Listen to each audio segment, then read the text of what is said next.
America. And I would like to hand it over now to the co-chair of GPANS, Dr. Mark Carney, to lead the panel. Thank you so much. Okay, fantastic. Welcome everybody. Managing Director, I'm just about 5 minutes doing a quick overview of what we've been doing, exactly as just said, to operationalize, and I'll go to the next slide. I'm going to try something a little difficult. We brought some pictures to keep you focused, and we'll make these available right after this. Look, last year was about mainstreaming commitments, the 450 members, 130 trillion. This year has been about operationalizing those commitments, net zero plans, and JETPs and beyond, and then implementation through the following year. On the next slide, you get a bit of a sense of the scale here. And contrary to what you might hear, GPANS has been growing rapidly. It's one of the only financial metrics that's grown this year. 150 trillion in balance sheet now from the original 70 when it was launched. And over 550 members, 50 countries, African network, and Asian network. Okay, let's get into the meat of what those members are doing. And the first thing is pulling forward adjustment, breaking the treacherous horizon. Yes, it's important, it's fundamental to have the net zero commitments for 2050, but what's critical is the near-term targets. 160 founding members of GPANS, the April 2021 founding members of GPANS have targets due for today. We have over 300 interim targets filed now and available. So pulling forward near-term targets, and I'll come to how you measure against those targets in a moment. So moving forward on this slide is the essence of the change in the financial system, and I'm going to go quickly through each of these boxes. All are equally important, all are self-reinforcing. So if we start with the top left, the Net Zero Transition Plan Framework, you're not going to hit your targets, you're not going to move forward unless you have a plan and a strategy, and Noel Quinn and others are going to talk about this in the second session. We have identified for this talk, actually all these elements came up last week, the 4 main elements of a net zero transition plan framework. For financial institutions, common across all financial institutions, what are the foundations and strategies, the metrics that should be used, how do you engage with all parties. What are we asking for companies in real economy? A common ask from the financial institution, and I would remind that GPANS is 40% of the global private financial sector. What sectoral pathways should be used? How should they be used? How do we manage the phase out of stranded assets? And very importantly, how can you tell if your portfolio is aligning? It's not going to align overnight. Is aligning with the transition. So moving forward to the next components of this, I'm going to describe in terms of this is the common framework for financial institutions, the main building blocks. It's a 100-page document that drives down into detail. The firms themselves do much more. On the next slide, we go through the core strategies for real-world emission reduction. First 2 are straightforward. Climate solutions and growing companies and assets that are already aligned with net zero. So think the massive scaling renewables.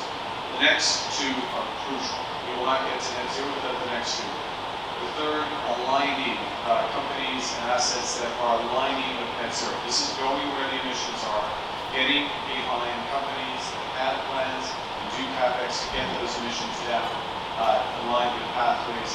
And lastly, responsible and managed phase out of stranded assets. We cannot divest our way to net zero in aggregate.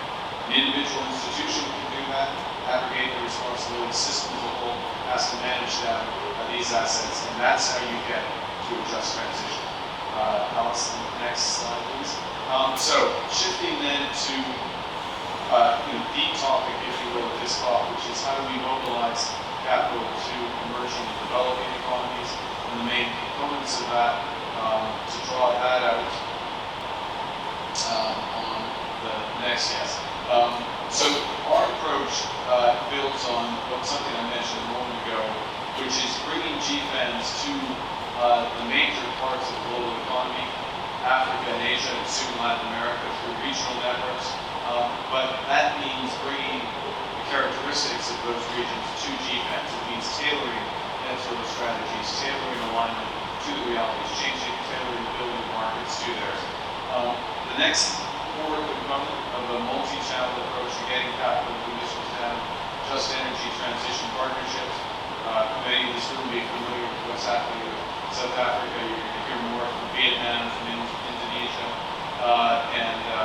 and others. Nuefe is not formally a JET-B, but in many respects, Egypt's program is a model of a country platform, because you don't have to wait for the G7 in order to move, and we'll be there to help you on financing paths, and many of the members who are helping Egypt and other countries are sitting here, and some of them in the front row. So if you're from a country that wants to accelerate the country platform, up on the front row here, and they will be there.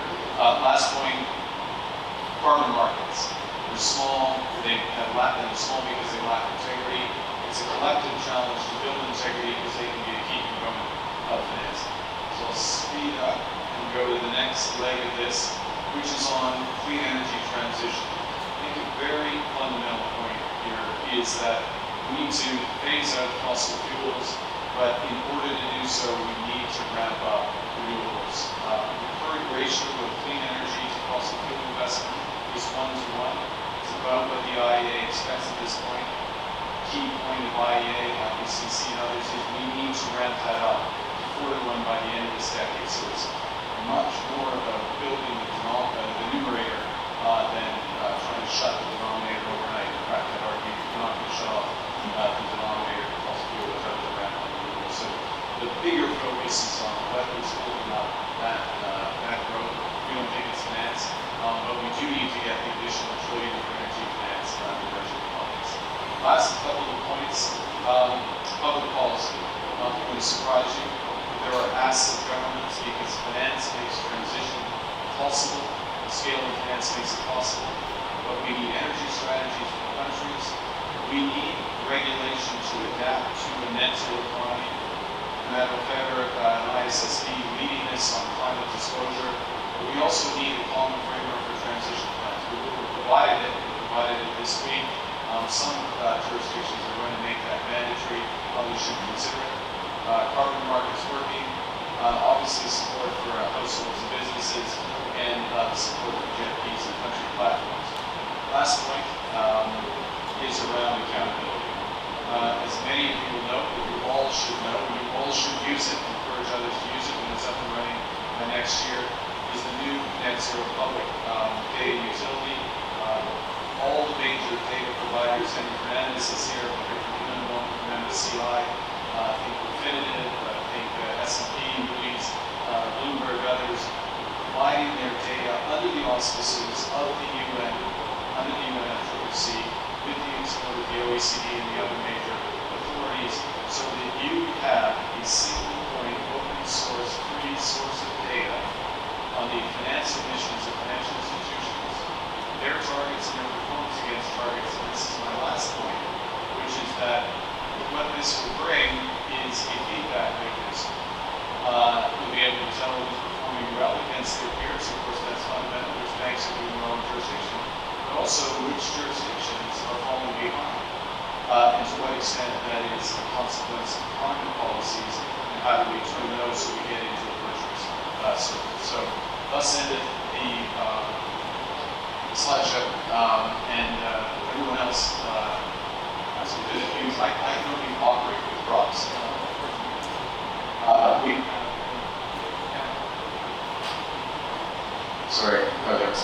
We have a panel, see I was cut off already, that can operate without. And the topic of this panel is how to mobilize capital for that energy transition in emerging and developing economies.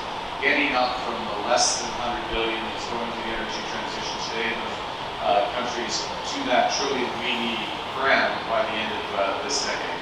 And I'm going to start with the Managing Director of the IMF and salute you, Kristalina, for, quite frankly, no one has done more in the international system to work on these issues, to innovate on these issues. But I'm going to go straight to it. What is the role of multilateral organizations in scaling climate finance to the emerging and developing world? And if you can, say how they could potentially leverage some of that private capital that is sitting on the street. Well, you kind of put the bar high, so maybe I should stand up. Thank you for this very kind introduction, Mario. Let me first say couple of words about the transformation that we are undergoing at the IMF. The IMF, if I am to use a simple image, is like a family doctor of the world economy. We take the vital signs of countries and regions in the world, and on that basis we prescribe, if necessary, vitamins and or medicine. Up to a year ago, we would take the vital signs in a narrow way. Blood pressure would be balance of payment of countries. Pulse would be the growth rate of a country, and then we measure inflation, and we stop there. And then we look into financial stability indicators. But clearly this is not enough. A world where macroeconomic and financial stability is at high risk of climate shocks, and a world where the transition to low carbon and climate resilient economy is a huge opportunity for countries, requires the family doctor to expound the measurement. And that is what we have been doing and continue to do. We are working on integrating carbon emissions as an indicator that would sit right next to employment, inflation, growth.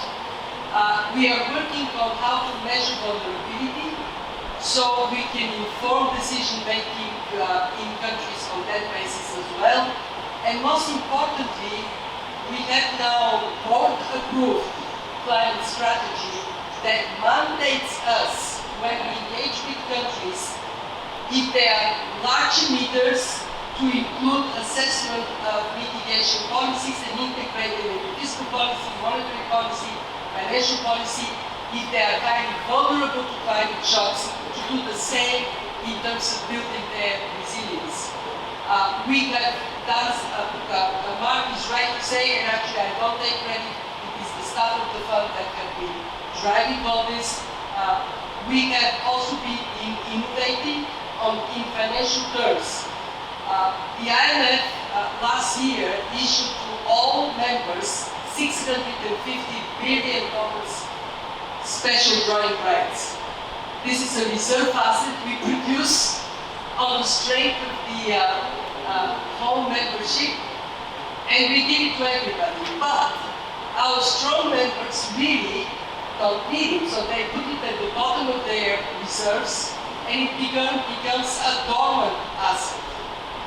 So, can I use my Sleeping Beauty analogy? Please. Okay. So it is like a Sleeping Beauty, and we need a prince to kiss the beauty and wake it up.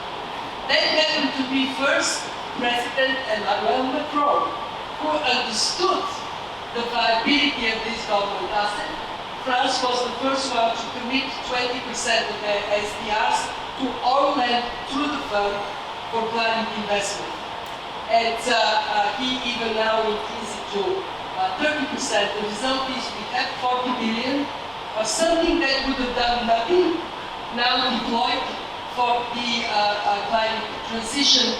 And we have 4 countries that have already crossed the line of staff agreement with us. There were 3 yesterday, Mark, there are 4 today. Barbados, Costa Rica, and Rwanda were the first 3, as of today also Bangladesh. Why I'm giving you this story? Obviously because it is important for you to understand what the fund can do, and those of you who are policymakers, please work with us for the betterment of economies. But also because it is a vivid example that creativity, innovation is possible. Then we make the next step. What are we going to use the 40 billion for? And I'm challenging my staff to use it primarily to unleash the potential for private investments.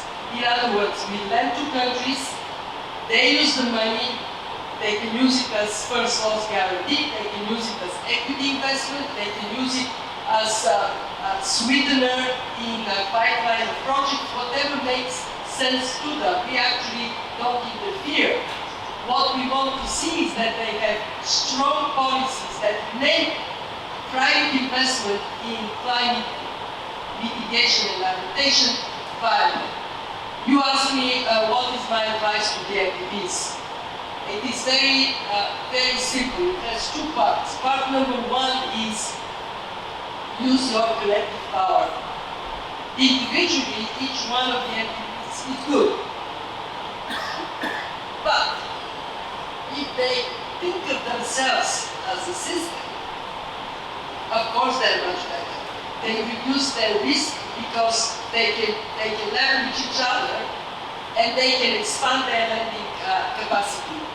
And two, use this financing for only one of two things. Either to finance what the private sector will never finance and should never finance. For example, solar in remote areas where it is not financially viable, but it is socially viable. Or finance removal of quotas for private investments. And that second part, removal of barriers for private investments, is where the big potential is. Mark knows I made a pledge, we want to go $1 to $5 money to unleash $5. I think we need to set up a target, and then we need to collectively be held accountable for reaching this target. To the private sector people in this audience, please scream bloody murder. Because we are all still sitting on our high horses ideologically. We say, some say, oh, carbon price is a distortion. I know, sorry. Yeah. Okay, I'm finished. Look, I mean, this is my last shred of voice. The reason I've been using it, I don't know.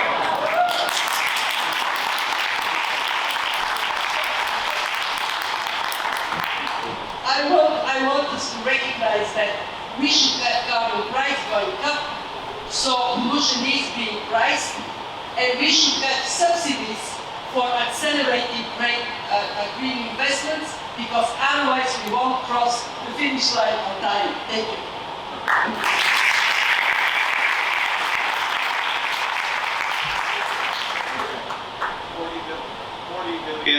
40 billion that would not have existed before, which should be re-planned to figure out how to get 5-to-1 leverage on that for the energy transition in emerging developing world, and much more. Okay. Tomorrow.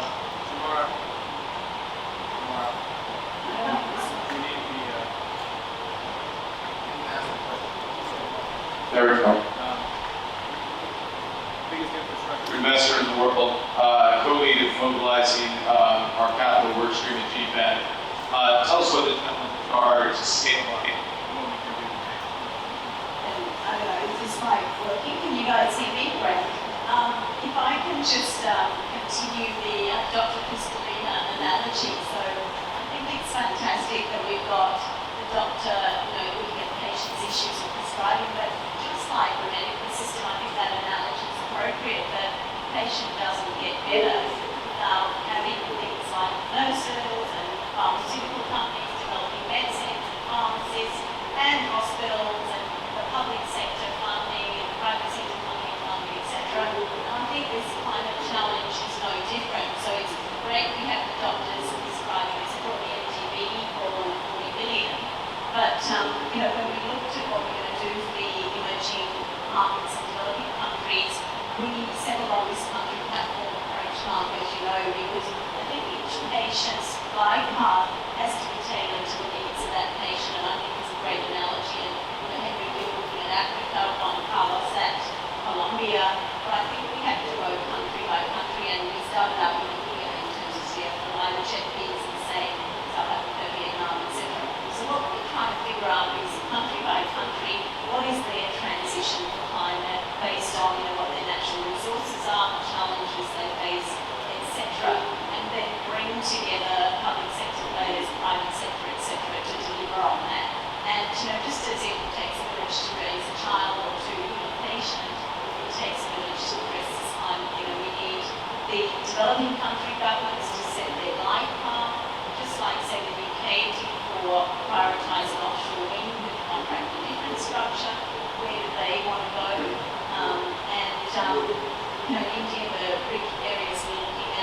situation, what are their objectives, what can we do. So what's like our government needs for its community, the MDBs, we've had brainstorming sessions at this session, and Chief has convening and all that have told us things like they want their interventions to be transformative, they want them to catalyse a lot of capital, some of those others. Might just briefly before I hand over mention, so one example we're doing in here is this e-mobility project with the Green Climate Fund. It's an involvement of the local governments, the MDBs, etc. But I mentioned that there's 4 areas we're looking at in India. E-mobility is one of them. Transport is 13% of emissions in India. And so we have a Green Climate Fund for certainly 2 or 3 wheelers. It's a default choice of optional actors to go from convenience and cheapest alternative. In larger vehicles and fleets, it's very expensive in terms of the upfront capex, and that was a deterrent to this taking off, even though long term it's the most economic thing to do. So we've set up a leasing facility with the Green Climate Fund to help people transition that upfront fund. They're putting in a couple hundred million, we're putting in a couple of hundred, we're raising $1.5 million, we're raising debt to get that up to $1.5 billion, and we're hoping to avoid 1.5 million tons of CO2 over the life of that facility. But very importantly, we're hoping for the Green Climate Fund to help them roll their money out and send it to the next project, also catalyse their money, but also so that's just an example. But ultimately, I think what we're trying to do is country by country, pipeline by pipeline, get the projects ready for all this money that GPAS has managed to mobilise to get invested. And really a slow journey early on. So, Exactly. Okay. So I can turn to Hendrik de Jooy, who's on our African Advisory Board, the Principal Group of GPAS, one of the largest asset managers in Africa, involved in the South African JETB, amongst many other things. And your perspective, Hendrik, please. Mark, can you hear me? I think just following on, I don't want to take this patient doctor analogy too far, but it's fantastic. But sometimes you just give people the right space to operate in. So I would start with there's no energy transition in the world without including the emerging markets and without letting capital flow. That's the first thing. Now we're in the business of intermediating now, both the debt and the equity side. And we need some interventions. I come from a country where the power system is more than 85% driven by coal. You cannot run a clean business, competitive business there if you haven't got a power system. So you need a catalytic intervention, which is where debt and finance comes in. And you need to have some competition. It was exciting yesterday when Namibia was launched the green hydrogen. It was a really exciting project. We're working with Germany in particular. The South Africans sort of, and I chatted to the president later, the hydrogen emissions grew.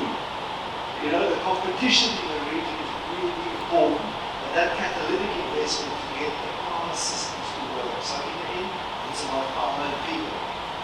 As far as people are concerned, it's making sure the transition is just. And you can't close coal down in one place if all the solar and all the stuff happens in the other half of the country. Again, using the South African example, the renewables, which are really still small, but are going to grow significantly, and largely private sector finance, will be a completely different part of the country from where things are going. So I understand that. Finally, companies. The most underrated people in the room are emerging market companies. I see now their links to them. They're resilient. They're used to tough conditions. They are quick to adapt. Again, using the South African example, 65 to 75, I'm not quite sure if we verify the number, north of R1 billion, which is a local currency, 50, so $60 million projects on the go, starting Anglo-American, local mining, or international mining, with local roots, will be within 5 years 10% of the total power grid. So if you, how do you fund the corporate market? That's the last your question is how you scale it. You scale debt markets. Because emerging market banks aren't big enough to do it. They don't always have access to debt capital markets. Next to what Shimara does or what you come to do with Brookfield or so when the companies do their own balance sheets, you scale the debt markets. And sometimes, personally, we need a little bit of risk mitigation, otherwise certain pension funds wouldn't come in. I think that's kind of the formula. Power of people, and then little bit of competition, on catalytic investment, and then scaling the debt market. I hope that answers. That's a great formula. And I'm just going to ask you to pass the mic to your left, to Juan Carlos Uribe. You do many things. You run one of the biggest investment banks in Latin America, but you also devote time to these catalytic initiatives on behalf of GFANZ and CFLI in the region. So I'd like your perspective. Thank you, Mark. Good afternoon, Mike. CFLI decided to create two pilots, two regional pilots, to start developing projects at the country level. And we started with India last year, September last year. And from there, we learned and we launched in April the pilot for Colombia. And starting inviting first private companies, and we obtained a very good response. Everybody was eager to have a platform in which they can talk and dialogue and have that space to share their ambitions, but also their projects. So, and also we invited international companies. So now we have a mix of 6 local companies and 4 international companies, and at the same table talking about projects.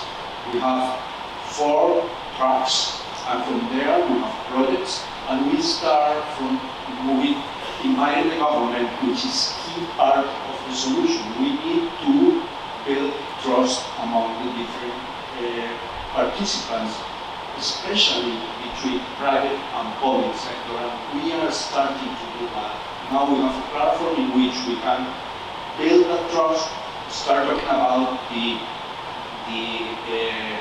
framework that the projects need, start talking about specific projects, and also we have a platform in which we can talk about All regulators and policymakers in helping with these transitions abroad. Thank you, Mark. I was about to walk to you to get a mic comment. Thanks. I'm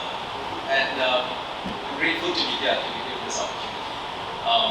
3 quick data points and then 3 action points to address the question that Mark asked, what can policymakers do? The data points. 1, the biggest impact we can make on global greenhouse gas emissions will be in Asia. More generally, the emerging world, and in particular Asia. Asia accounts for 50% of greenhouse gas emissions. 85% of primary energy consumption in Asia comes from fossil fuels. So you know where to focus if you want to get the maximum reduction in greenhouse gas emissions. Second data point, the most moving action that you can do in Asia to reduce carbon emissions is early phase out of coal. Early phase out of coal. The distant second is reforestation and to stop deforestation. The early phase out of coal. That's another area as a community financial sector needs to focus on. There are 5,500 coal plants in Asia.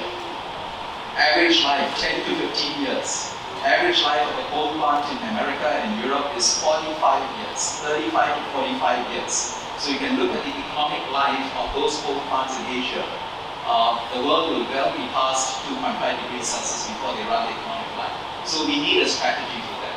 Third data point, decarbonization and development go hand in hand.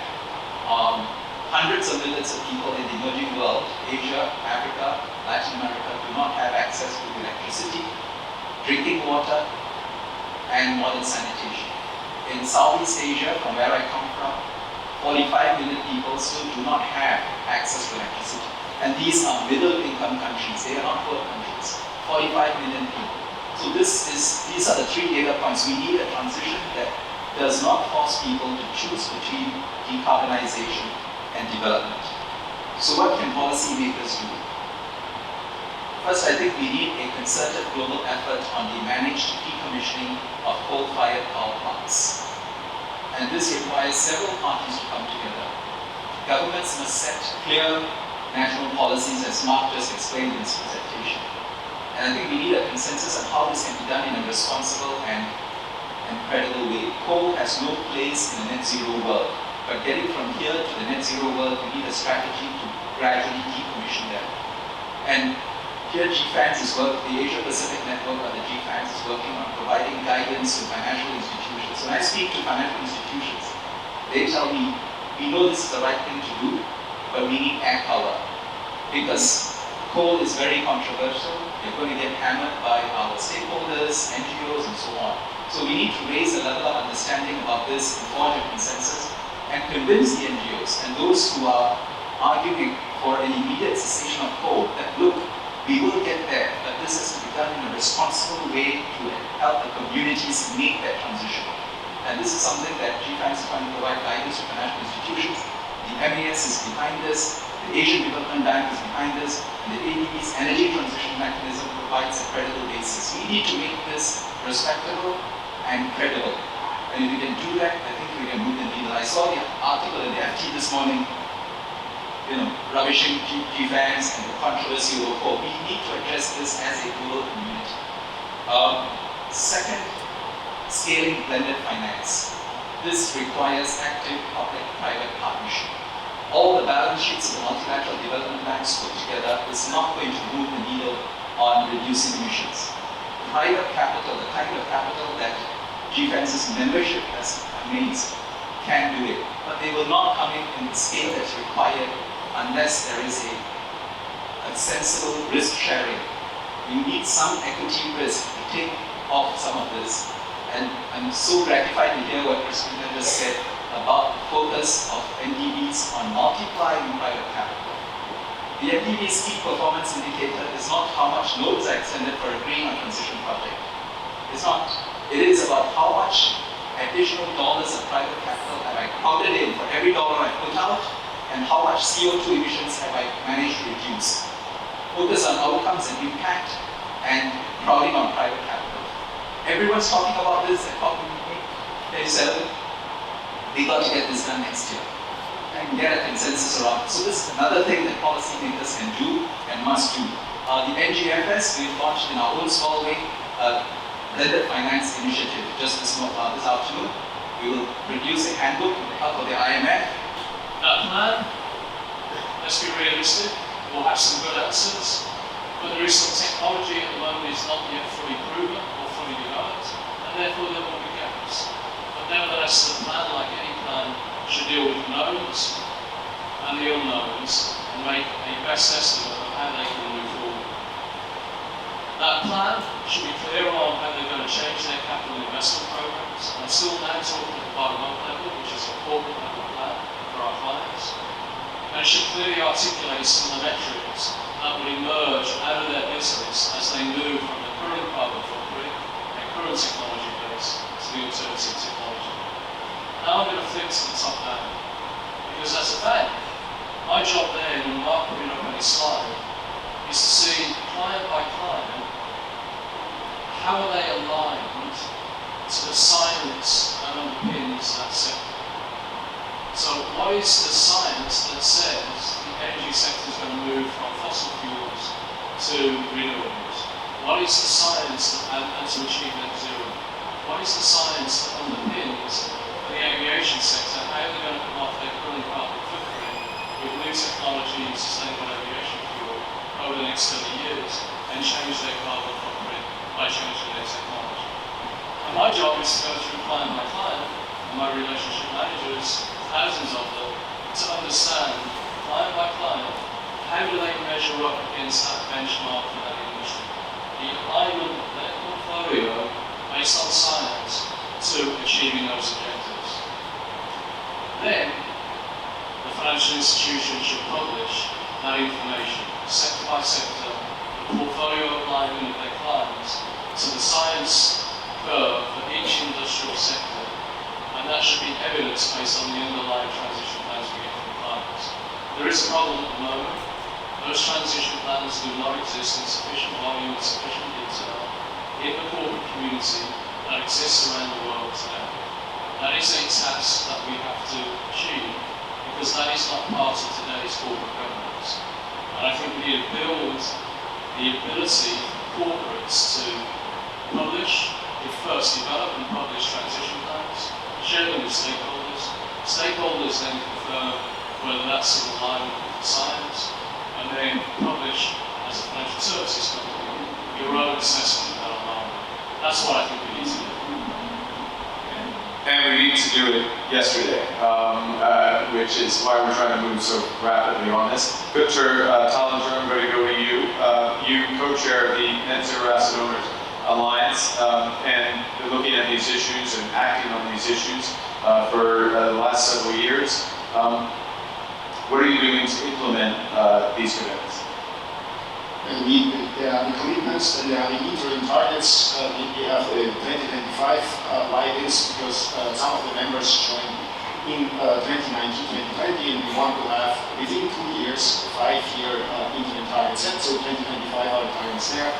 Against this, we have the progress report. We have now the second out behind the third phase of progress reporting. And the thing there is, with this progress report, we clearly state in what details we can really drive emission reduction. We should think of something like in the space of asset classes that we cover a reduction by 22% by 2025 at a minimum or even more, and this is documented in these progress reports. The progress report in itself is then also based on the aggregate of the progress reports of individual member companies. So this is what's happening, and I would say it's a good example that actually emission reduction across portfolios is doable. Is this complete? No. We have asset classes that are missing. We have certainly the major transition plan gaps, as was just explained. What do we learn? We learn that in various areas, we as investors need to approach the companies we are allowed to invest in, that we finance, and work with them on transition plans.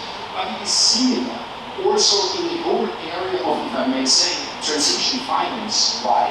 We need to reach out even to governments and have discussions with them. How can projects be designed? This is what we really learn. The capabilities need to develop on both sides very much. And this is what we also highlight a little bit in our progress report. I would say quite honestly that there is a lot of work that we have to do to get there. Fantastic. Those of you who are in the room a moment ago, I'm going to turn to Mary in a second. Those of you who a moment ago rightly gave a round of applause to Emmanuel Faber for the progress the ISSB has made here, and the fact that he's designing the system with his colleagues in places like Nigeria. All countries can implement. Now I'm going to point out it's what was launched 7 years ago with Mary Shapiro with the TCFD made that possible. I would also like to point out that the work that Mary's engaged in, amongst other things, at GFANZ as vice chair, is helping to develop and implement a mainstream transition plan. Voluntary, mandatory. Individual institution, global application with local specificities. For those who think that this doesn't work, there is a track record, there's a playbook, and when you do things the second time over, you can do them more rapidly. So Mary, where do we stand in terms of the transition plan framework? And yes, thank you for everything you've done to put us in the position.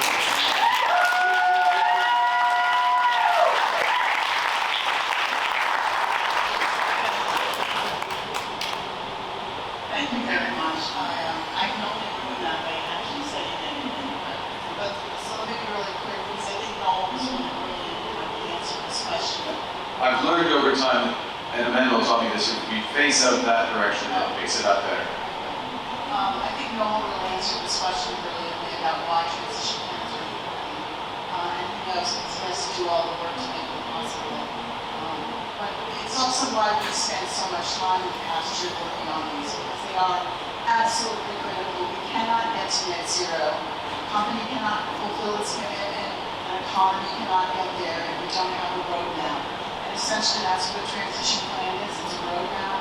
It takes you through engagement policy, governance, setting objectives and priorities, advocate with public policy leaders and setting metrics and targets. And without all of that, we won't know if we're making progress. We won't know if we need further incentives. We won't know what each individual institution is doing. Regulators and policymakers will be blind to it. So we spent the last year really developing this because it is the critical underpinning of the transition.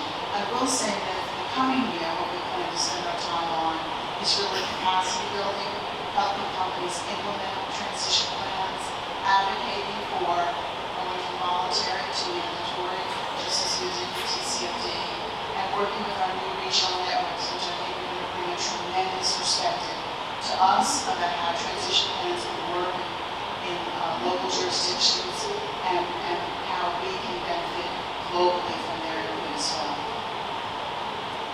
Fantastic. Thank you, Mary, again.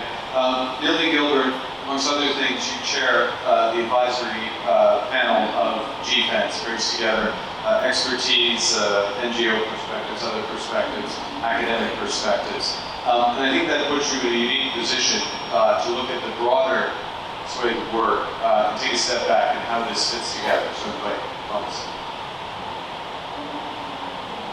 Thank you, Mark. In the big picture, the mission of GFANS is to figure out how to use the long arm of finance to achieve real economy transition on the ground.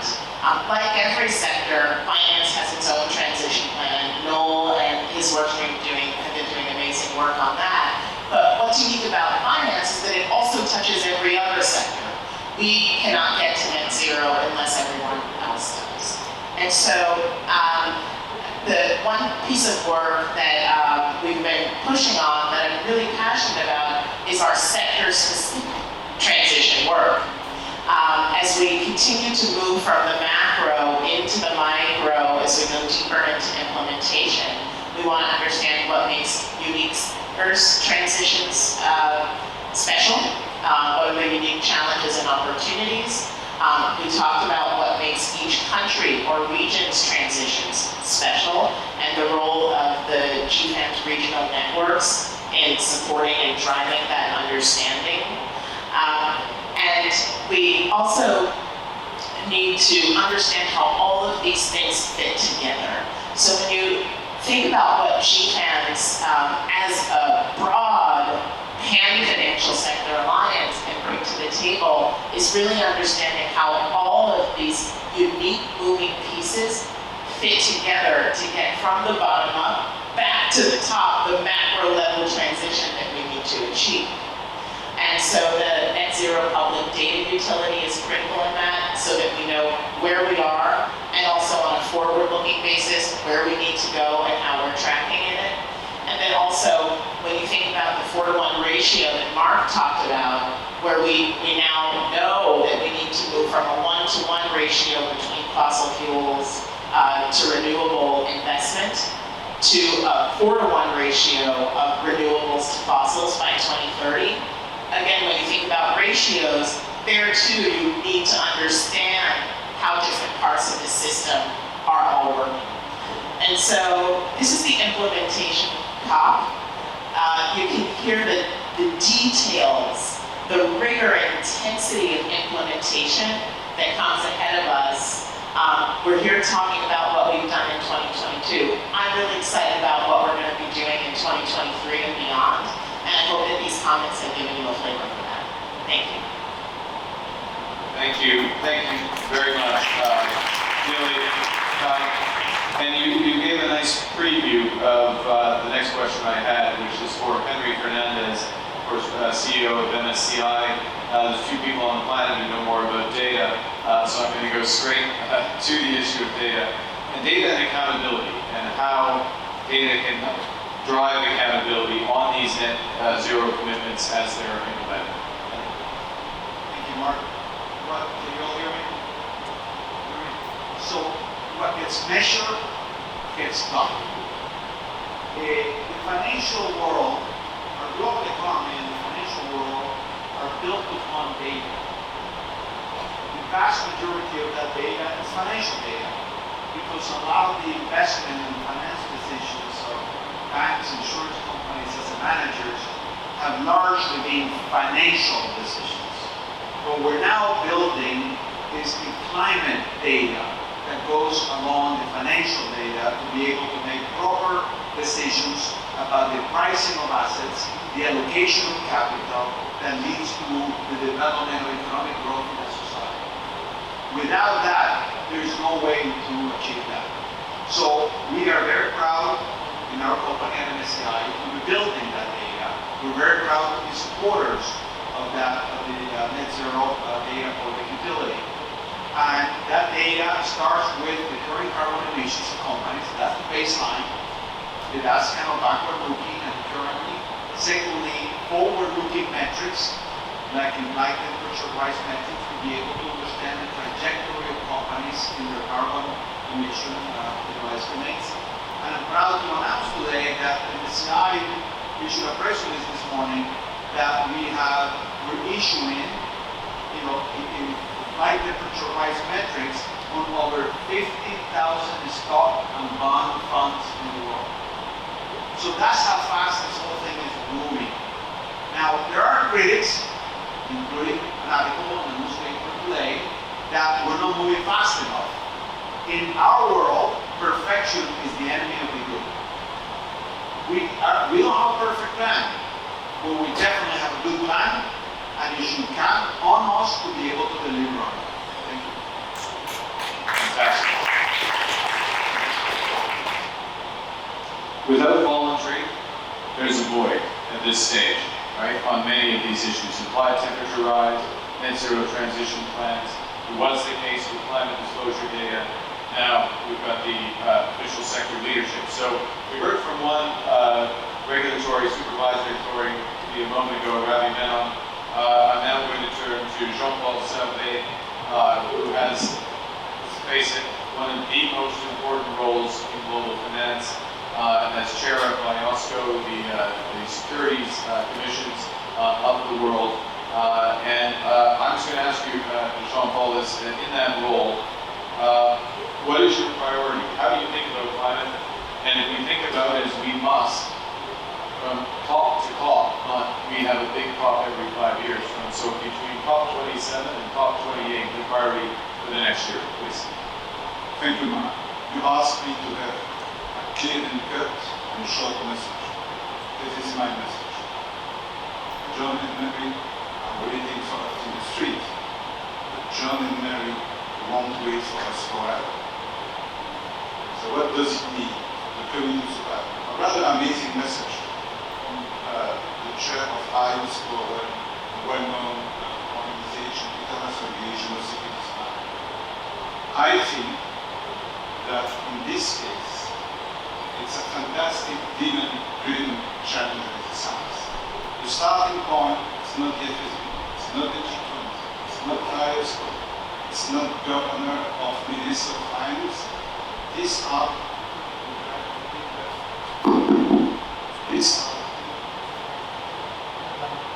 yeah, is it better like this? Okay. Okay. Like a pop singer. I'm not sure that I look like a specialist of communal pop. Let us try.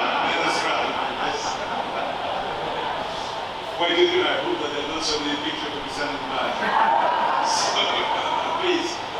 No. The starting point, John and Mary in the street, who are interested in investing in product, in listed company, which are in line with expectation. Okay? It's not a political initiative. What's my answer, my capacity as new chair of the IOSCO? We need to take some risk, of course, with a balanced approach. My objective as new chair is 2024. What does it mean? We must be able to provide a solid toolkit for preparers who has to draft the accounts relating to 2024. We must be able to give a toolkit for the people who have to challenge information, auditors. We must be able that the user, the investor, the readers of financial account during the year 2025 will have sufficient information. What does it mean for us? Next year will be, as you know, a critical year for building a global sustainable finance market. It means that Emmanuel and all the board of ISB correctly will issue its standards for greenhouse gas emission and its framework standard. As far as we are concerned, IOSCO will not be found wanting. We will move promptly to decide on endorsement. We have planned it for this in advance, and we have been in constant communication with the ISB while it has been considering the responses to consider. As you can see, it's still alive and kicking. We are discussing that night and day. Before this panel and after the panel, I will have, I would say, by definition, contacts with all my colleagues engaged in the Sustainable Task Force launched by IOSCO. But it means also that for the standards to be truly global, we have developed a support program for members so that they can move forward immediately. Let's be clear. What's also the added value of working with IOSCO? We are one of the few real global international organizations of financial supervision. We have more than 140 jurisdictions on board, with members involved with various capacity in the supervision of 95% of the total global financial sector. And last but not least, the majority of members are in fact representative of growth and emerging economies. So we know what it means, scalability, we know what it means, proportionality, we know also what it means, integrity. It is the case, for instance, with the accounting standards of the IFRS. Let us try to have another successful story. And it means, I think, that emerging markets recognize that the right strategy is to move towards implementation as soon as practical. We will work with our strategic partners, including, of course, the ISSB and the FSB, to achieve it. So what does it mean? Everybody must be able to catch the train at the level of judicial. But it doesn't mean the same speed, the same length, the same size of the train. There will be carving carve-outs. The speed will be quite different. It's normal. It's how to go from A to B. I think that the danger will be, I would say, to think that we can be perfect. But of course, we need to think about seriously about greenwashing. For this, what does it mean? By the end of next year, there will be disclosure standards in place. There will be jurisdiction well on the way to implementing these standards. And the development of standards for implementations will be well attended. It was not high on the agenda 2 years ago. It was even not yet on the agenda. But we challenge it through the BIOB and the SSB, and they will be there. But this is not sufficient. Greenwashing will have to be curbed. That's the negative aspect of the job. We ask industry to support a call for action that we released, for instance, yesterday, a new call for action. And they must act in a true working way and avoid greenwashing. One example, and I will stop with that, carbon markets have a big role to play in moving to the net zero, but they must be made efficient, liquid, and free from conflict of interest. We will act, we just released 2 reports about carbon market.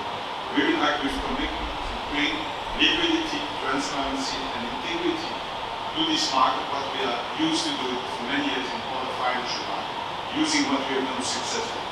Last but not least, I would say a more personal commitment. This year, I am on the stage with you on the building. 40 years ago, or 16 years ago, I think that I was outside the building with many demonstrators with very long hair. But I think that I'm still able to understand the message. It was a very nice period in my life, and my professional life has also been partly with our private experience.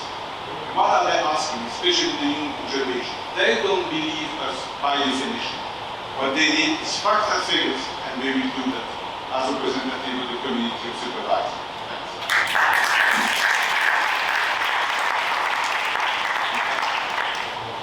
As a long-time regulator, I'm going to translate that, which is, he's as radical now as he was when he was 16, but he's much more powerful now than he was when he's 16. And by this time next year, expect global application of standards, or at least the prospect of that, which is a huge thing in terms of accelerating. The most important region in terms of global GDP, emissions, and One Hope's action. We're going to conclude this panel with some amazing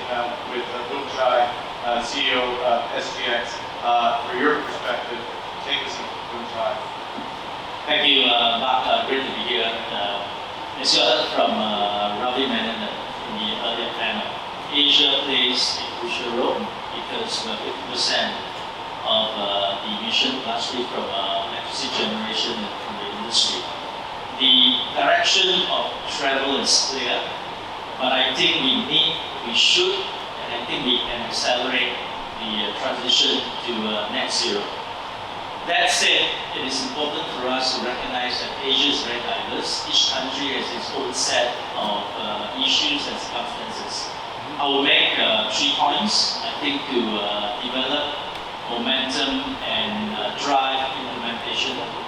The same principles behind exchanges operating fair, transparent, and orderly markets can apply.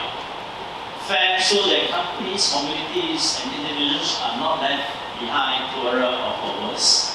Transparent where we can and should disclose our path to net zero, even though that would be at different levels of breakdown scale. And obviously, it has to be orderly because supply chain, companies, business model cannot change overnight. And that's where I think regional networks like GPAC, AsiaPac, and exchanges are called, every exchanges to really work with regulators and even index partners. Because when the rubber hits the road, we need to help to mobilize capital. Giving the transparency index methodology and passive investing can drive those mobilization capital, and that's all we need to move towards that.